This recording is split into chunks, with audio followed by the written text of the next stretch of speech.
This Torah class is brought to you by TorahAnytime.com. We were talking about Shlomo HaMelech and Ashmaday and how he captured Ashmaday, and he kept him until the Beit HaMikdash was built to make sure that Ashmaday would not go ahead and cause problems and also help in Beit HaMikdash. Now we're going to fast forward. We're going to go to many years ahead. Shlomo HaMelech was already king for a very long time. This is a little bit out of order. He already finished building the Beit HaMikdash, and he has been king, very powerful king of Shlomo HaMelech, has the Shamir and everything together. So now this story happens. Now this story happened because HaKadosh Baruch Hu wanted it to happen. As we know, Shlomo HaMelech was a very wise king. He understood every part of the creation. We spoke, there's such a thing called an inanimate object, like sand, dirt, things that don't move, don't grow, right? Material, like minerals that are found in the ground. And Shlomo HaMelech knew everything about them. He knew the chemical composition, all the things you learn in science class, Shlomo HaMelech knew. He could teach your science teachers 100 times over. And not only about the things that are inanimate, the trees, he knew every single tree, what it needed to grow, how long, how old it was, and what kind of tree is it useful for. This one's good for this one's good for that. He knew everything. About the animals, same thing. He understood all the animals. We learned about that last week, 2 weeks ago, how well he knew about the animals. There was one thing he did not understand fully. Believe it or not, it was people. There was one thing he did not understand fully, and it was one specific group of people. He wasn't able to understand. It's not possible to understand. I'll give you as an example. Let's say a person who's blind, and you try to explain to him there's such a color called red, and there's blue, and there's green. If he's not able to see, he's not going to understand. He'll know words, green, blue, orange, but he doesn't get colors because he's not able to see them. There's one thing Shlomo HaMelech was not able to understand, and that's a person who's poor, a person who struggles, doesn't have what to eat, doesn't have basic clothing to wear, is not able to have his hunger taken care of. Shlomo HaMelech could not fully understand those people because, as we all know, when Shlomo HaMelech grew up, he grew up in the castle. He grew up as his father being the king, which means he got everything that he wanted. He was always dressed beautifully. He was always taken care of, given the best food, the best education, everything that he ever wanted in life he had. So he could not possibly understand what it means to be a person who's poor, who's lacking, who always really wants something badly and is not able to get it. So you know what HaKadosh Baruch Hu said?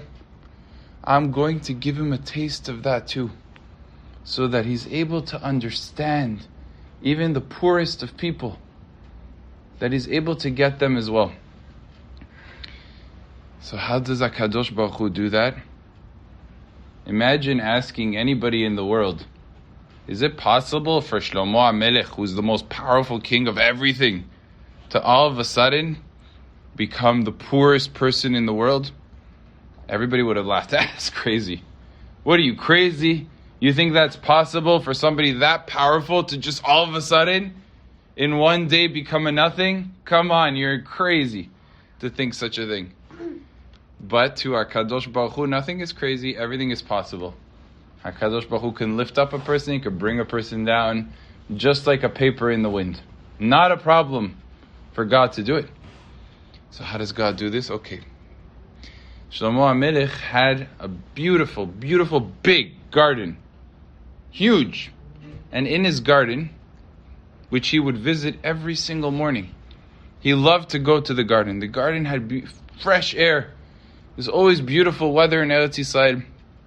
And he had all these types of birds and animals, exotic things you've never seen in your life. These creatures and these creations that existed in the garden, plants that were so exotic, Nobody else had them. Shlomo HaMelech had it in the garden. He used to enjoy hearing the birds and the animals playing with each other.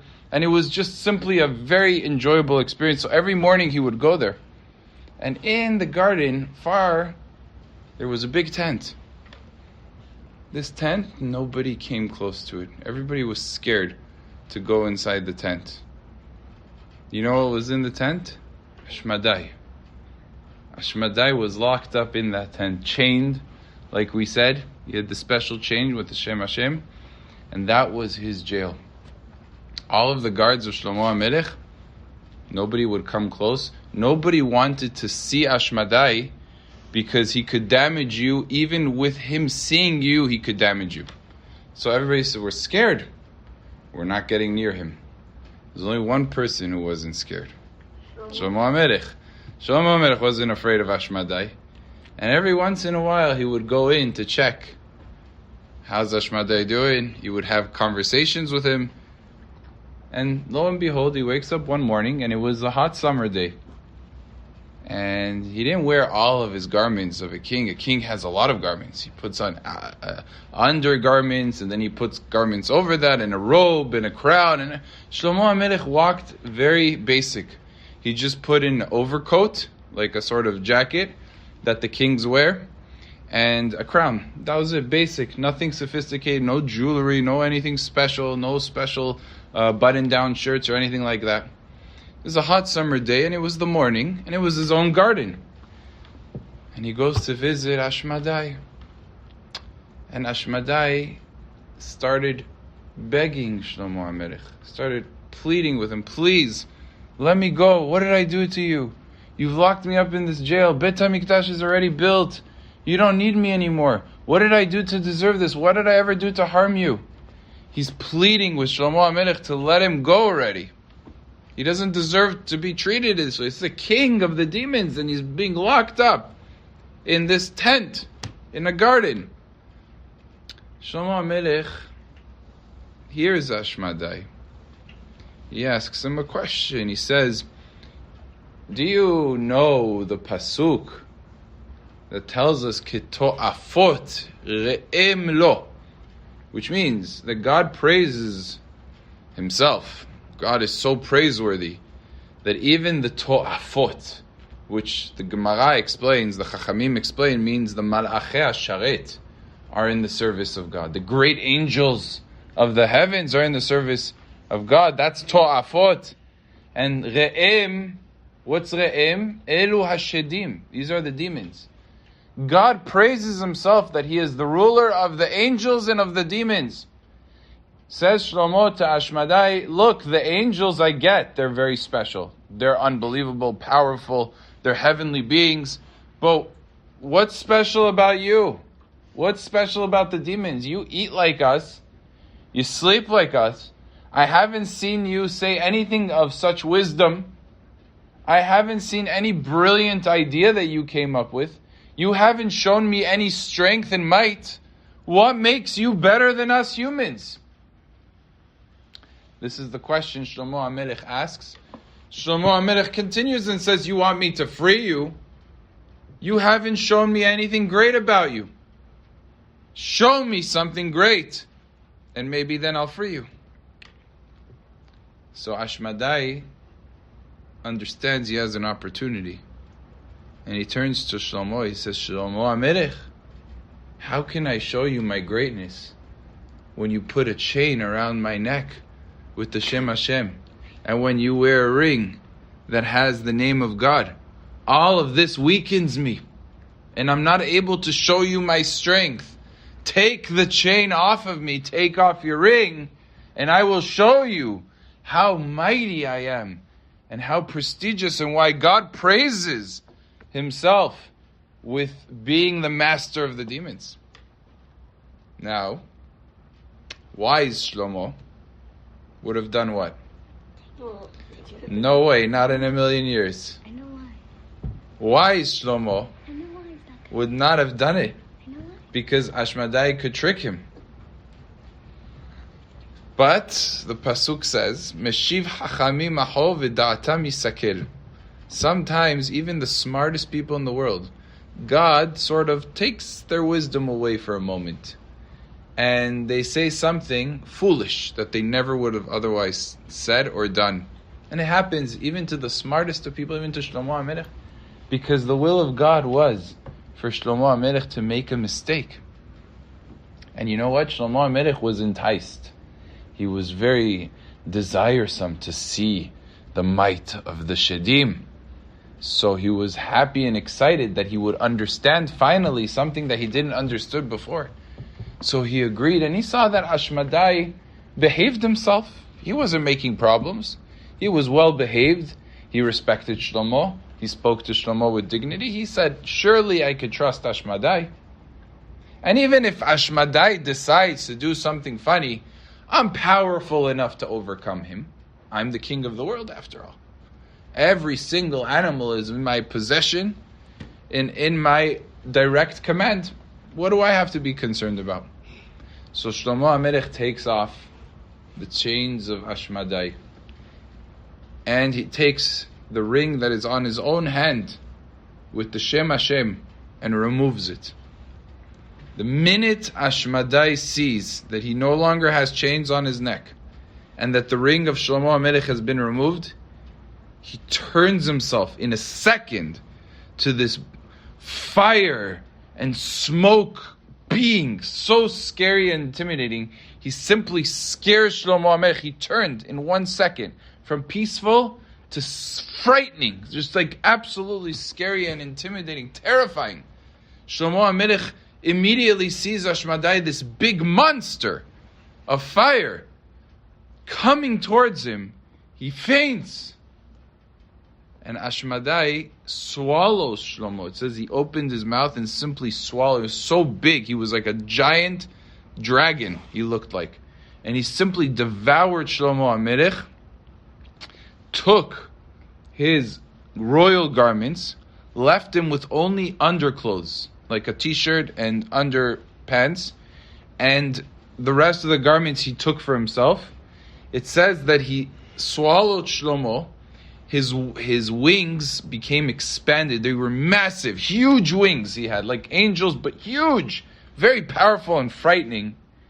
And he spits out Shlomo HaMelech so far, somewhere far away in Africa, in some desert, some no man's land, spits him out. And Shlomo HaMelech is half alive, half dead. The Gemara says he was on the brink of dying. He was almost dead. And Ashmaday quickly puts on the clothes of Shlomo, and the demons, they have the ability to disguise themselves. So he transformed himself and put himself in the form of Shlomo HaMelech. And the chain and the ring that were on him, that Shlomo removed, he buried them in the ground, so no one should find them. And Ashmaday went to the palace pretending to be Shlomo and acted in every way like Shlomo HaMelech. The one thing he was very careful about is that all of the people that were the super closest to Shlomo, the closest guards and advisors that might realize something is wrong, he distanced them. He said, I don't want to see them. They're no longer invited to my palace.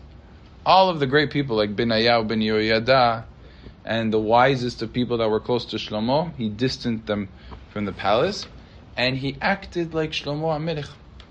Nobody knew. And as we said before, nobody went to check if he's in the tent, because everyone was scared to go into the tent. So no one went to see.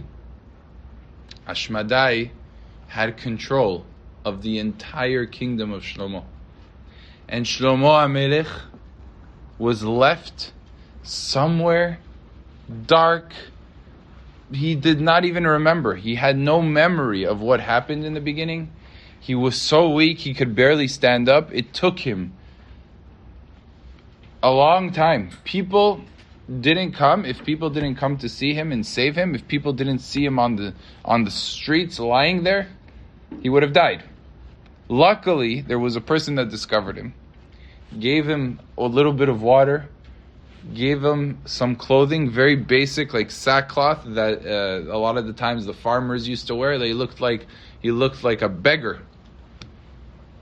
And Shlomo HaMelech slowly began to remember what happened. I'm Shlomo HaMelech. He remembered he's the king. He remembered that Ashmaday was the one that did this to him, and he promised to get revenge on Ashmaday.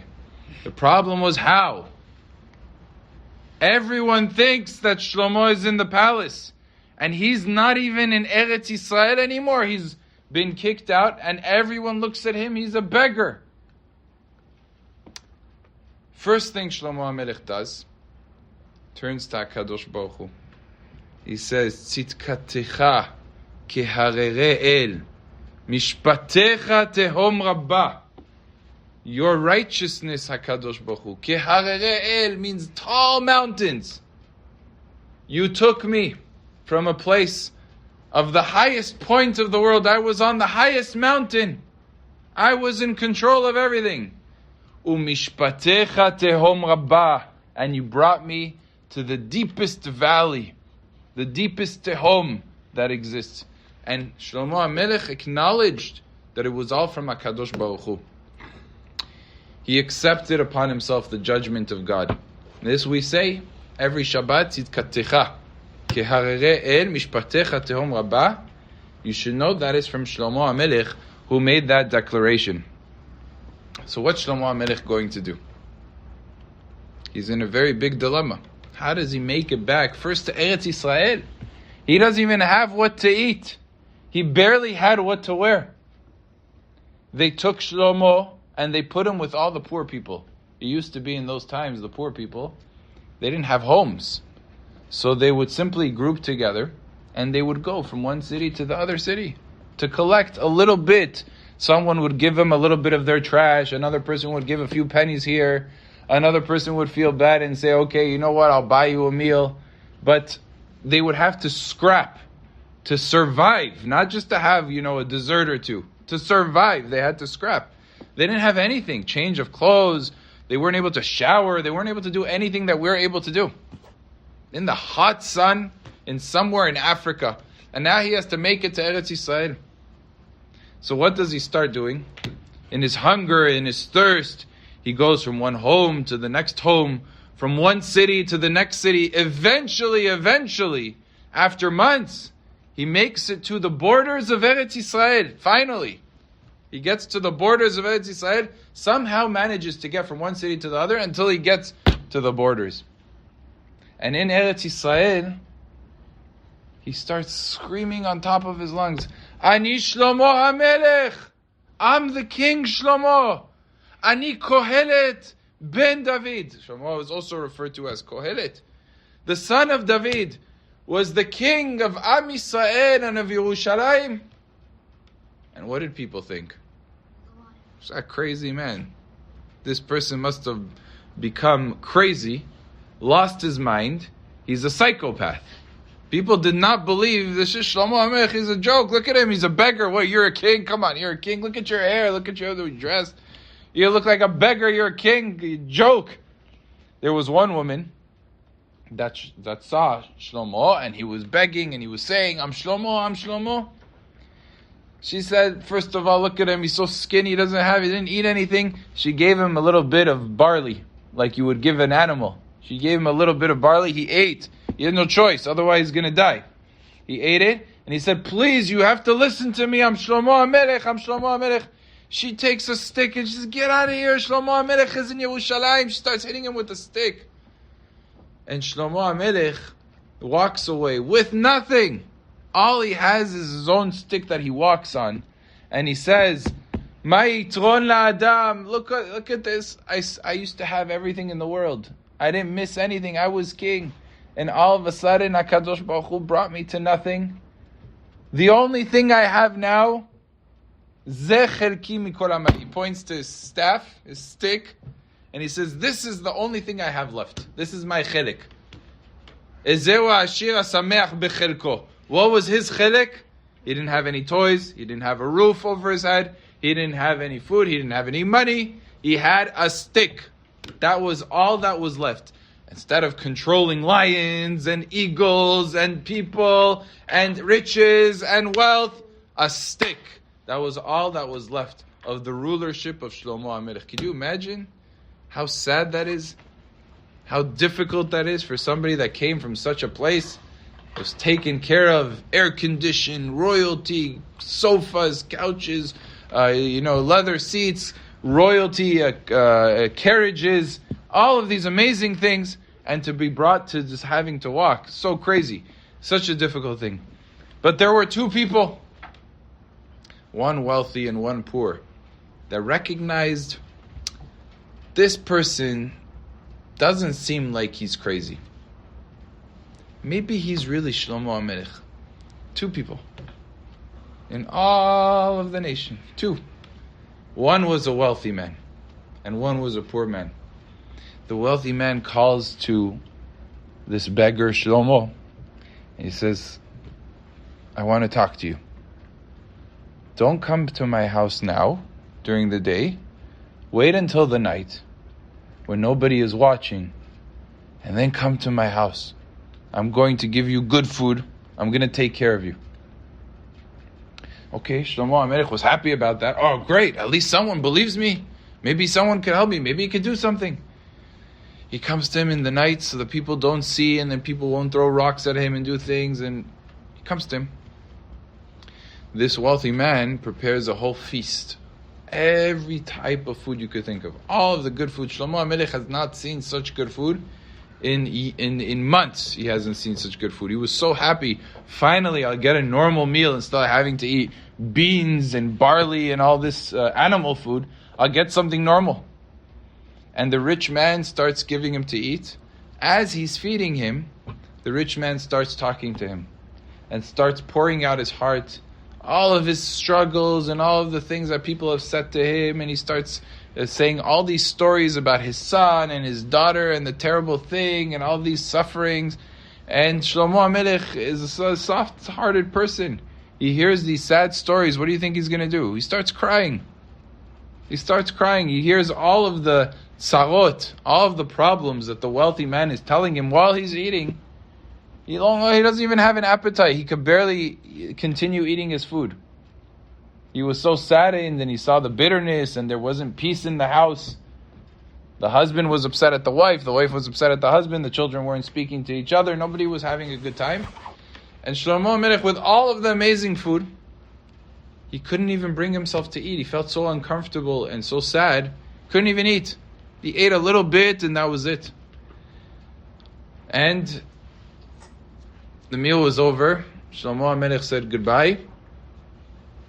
He went to the inn of where all the poor people stay. This gutter, like a barn that all the poor people stay. The next night, there was a poor man that comes to Shlomo and says, I think that there's something more to you. I think maybe what you're saying is true. Maybe you really are the king. And I want to invite you to my house to a lavish meal fit for a king. Shlomo HaMelech laughs. He says, what do you mean fit for a king? You don't have anything. You're poor. What are you going to give me already? You don't have any food. How are you going to make a meal fit for a king when you don't are poor and don't have food? He says, no, you don't understand. I have in my house a loaf of dark bread. It's not such good bread. It's poor man's bread. But I have a whole loaf of it, and I have cabbage that is pickled. A whole cabbage is pickled. And that I'm going to give you all of it. 100% of it. Just like a king. It's all I have, but I want to give you all. Shlomo HaMelech says, you know what? Thank you so much. I appreciate it. You know what? I'll take you up on your offer. And Shlomo HaMelech comes to him that night. And the wealthy man provides for him the cabbage. The poor man provides for him the cabbage, and he provides for him a cup of water, and there wasn't even soda. He didn't have any soda, but the cup of water he gave him, the cabbage, and this dark bread that's a little bit already starting to become stale, but he gave it to him with open arms. Take as much as you want. Don't worry about it. We'll be okay. And Shlomo HaMelech ate. And as he was eating, the poor man was strengthening. He says, don't worry. I know right now you're poor, but soon you're going to go back to Yerushalayim. And he's encouraging him, and he's saying to him, HaKadosh Baruch Hu knows how to bring you down. He's going to be the one to bring you up also. And you're going to come back, and you're going to be king, and everything's going to be great. And don't worry about it. Everything will be fine. And Shlomo HaMelech is feeling encouraged. So he ate, and he enjoyed the meal a lot. He said, wow, that was such a great meal. I really enjoyed that. You really made this was special for Shlomo HaMelech. He didn't have such a thing. He says, thank you so much. I'm going to go and I'm going to leave. He said, please don't leave. Please don't leave. I want to do one more thing because I know that you are actually Shlomo HaMelech. And as a king, you don't just eat. You have entertainment also. I'm going to call my 2 young children. I have a young 6-year-old girl, 8-year-old boy. I'm going to call them over. I'm going to give them a little bit of the cabbage that you left over. They're going to be very excited. They're going to dance. They're going to make a whole dance for you and an entertainment for you. Sit. Shlomo says, okay. And he sits. He calls over his son. He calls over his daughter. Please come here. I got a special treat for you. You're going to dance before the king, and I'm going to give you the cabbage. Wow, they were so happy. They didn't have cabbage in so long. All they had every single day was a little bit of dried bread.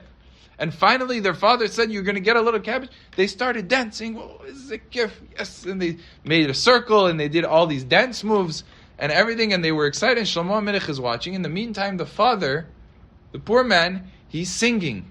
They're dancing. And Shlomo HaMelech is so entertained and so excited, he starts clapping for them. Like this. He's so happy. At the very end, he says, thank you so much. You really made a special night for me. I'm ready to go. He's like, no, please don't go.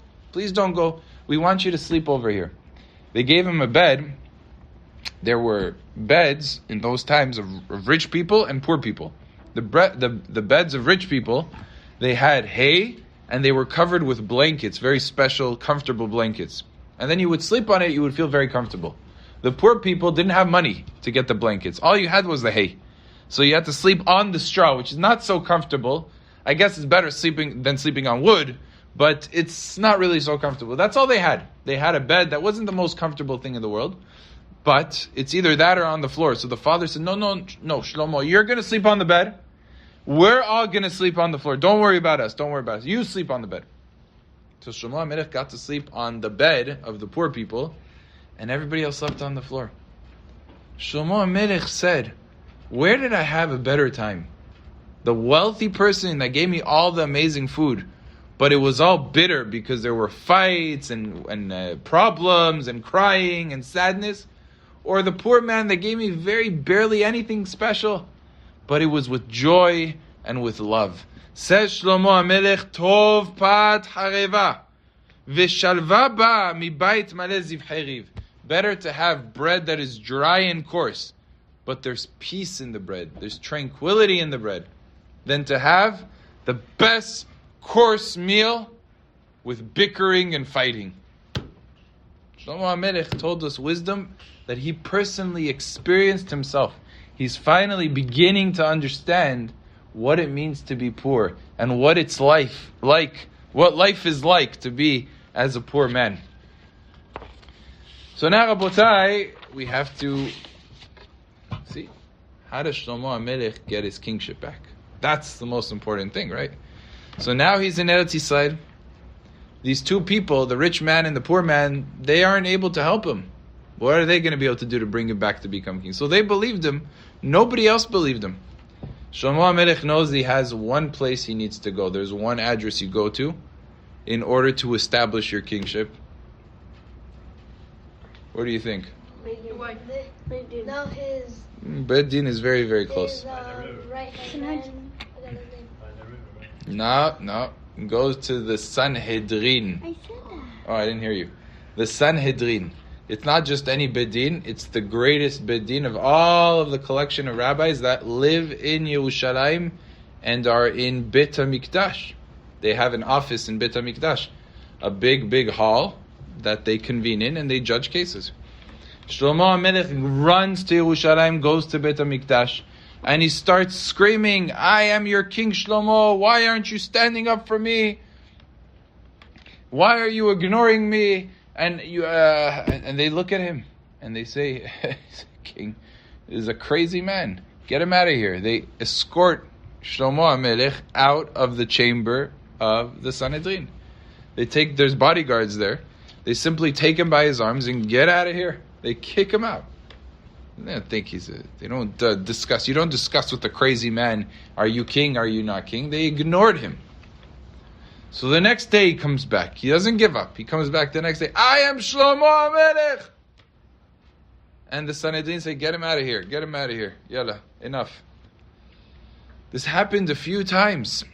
And he would speak. And he would say, I'm Shlomo HaMelech. And he would explain. And he would say, the Chachamim started realizing this doesn't make sense. A crazy man always switches. One day he says a crazy thing about this. The next day he'll say a crazy thing about something else. And the next day he says something crazy about a third thing. He can't keep a train of thought. This crazy man is always saying the one thing. One thing he's saying. Everything else he's saying makes sense. This crazy thing that he's saying. But he's consistent. So the Chachamim started getting a little bit, maybe we should look into it. So they say to him, we've been kicking you out for the last few days. You think you're the king. How can you be the king when there is a king already in the palace? Shlomo HaMelech is there. He hasn't been missing. And you're telling us you're the king. So they asked him the question after a few days. So he begins to explain. Tells him the whole story. Ashmaday, and I was with him, and he went, and then I went, and then we had an altercation, and he threw me, spit me out, and I'm really the king, and he's sitting on my throne, and he doesn't belong there, and he's an imposter. Now they hear this. Maybe there's truth to what he's saying. They start having doubts. Maybe there's truth to what this man is saying. Maybe he's not the crazy guy we thought he was all this time. They realize there's something about this fellow. He doesn't seem like a crazy guy. He seems pretty smart. We're going to look into it. So you know what they did? They summoned Benayahu ben Yehoyada. So Benayahu ben Yehoyada, did you notice anything strange about the king recently? Says Benayahu, tell you the truth, the king hasn't invited me for months. And I can't remember that I did anything wrong that the king would be upset at me. So I'm very confused. Now they had already a red flag. Benayahu was next to him for so long. Something here is off. So you know what they did? They went to the wives of Shlomo HaMelech. They said, who's closest to Shlomo if not his wives? They called them in. They said to the wives, did you notice anything different about Shlomo HaMelech in the last few months? Did you see him acting in the same way he always does, or is something even happening in the last several months? So they said, we see Shlomo, he's there in the palace, but it's funny that he doesn't really act properly with us. He acts inappropriately. He asks for inappropriate things when he's together with us. And it's unusual for us. And then they said, even with his own mother, he's acting very suspiciously and inappropriately. Now the Chachamim, they realize, wait a second, something here is off. Something here is not making sense. So the rabbis knew that there was a very big difference between a demon and a person. That if you don't pay careful attention, you might not realize. If you want to know if somebody is a demon or a person, you have to look at their feet. So they said to the women, next time you're with Shlomo, look at his feet. If the feet look like regular human feet, then everything is fine. But if they look like chicken feet, that are very scrawny and they're like this, then that is a clear sign that it's a demon and not a person. So they said, it's so interesting that you mentioned that, because every time we see Shlomo, he refuses to take off his socks. He never wants to take off his socks. Now the Chachamim realize what this man is saying is not off at all. And maybe he really is Shlomo HaMelech, and the person in the palace clearly is not Shlomo HaMelech. So they turn to this poor man, they summon him. They say, come before us. And Shlomo comes before them. And they say, look, we looked into what you were saying. We looked into the allegations. And there's evidence to support that you're really Shlomo HaMelech. But we have one problem. Who's going to confront the one that's in the palace? According to you, he's Ashmaday. No one's going to mess with Ashmaday. He can swallow us, and this entire city will cease to exist. We're too afraid. We don't want anything to do with him. So how are you going to rein in Ashmaday? Shlomo HaMelech says, leave it to me. I'm not afraid of him. I'll take care of him. I just need one thing from you. I need you to make me a chain that will go around the neck with the Shem Hashem, with the name of God, and a pure gold ring with the name of God etched upon it. And I will get rid of Ashmaday, and maybe I'll even manage to capture him and lock him back in the jail, as I did in the past. The Sanhedrin said, we will agree to it. And they made him exactly what he needed. Very specific ring, very specific chain. Shlomo HaMelech takes the chain in the ring. And he's quiet, very quiet. He walks into the palace. He doesn't want Ashmaday to find him. He wants to catch him on surprise. Now behind him, Benayahu ben Yoyada, all of the Sanhedrin, they're waiting behind him because they're curious. They want to see how this is going to happen. You know, like what's going to be. Like they're going to get into a big fight and there's going to be a war. They want to see the action. So they're behind him quietly. Shlomo HaMelech comes into the palace trying to surprise Ashmaday. Ashmaday notices from the corner of his eyes, he sees Shlomo and he sees him with the chain and the ring and he disappears. Immediately, he just disappears. And now everyone realizes Shlomo HaMelech, the true king, is this man. Ashmaday, gone. Somewhere. Where did he go? What happened with him? Shlomo HaMelech at this point sits back on his throne, finally back after months of being a beggar and nobody believing him. He's back on his throne. And this is where he writes the Sefer at the very end of his life. He writes a Sefer Kohelet. And in the Sefer he writes, Hakol hevel ur'ut ruach. Everything that exists in the world is hevel, is like vapor. It can dissipate from your hand in a minute. You have everything, you have control, all of a sudden it vanishes. Hakol hevel. You could be Shlomo HaMelech. And simply in one day it all disappears. He finally understood. And his experiences built his wisdom to not only relate to the inanimate, to the growing, to the animals, but even to all people. He understood the rich and he understood the poor people. And now he had every single element of wisdom that was experienced on him as well. Zat Hashem will continue next week about the stories of Shlomo HaMelech. Amen ve'amen. You've just experienced another Torah class brought to you by TorahAnytime.com.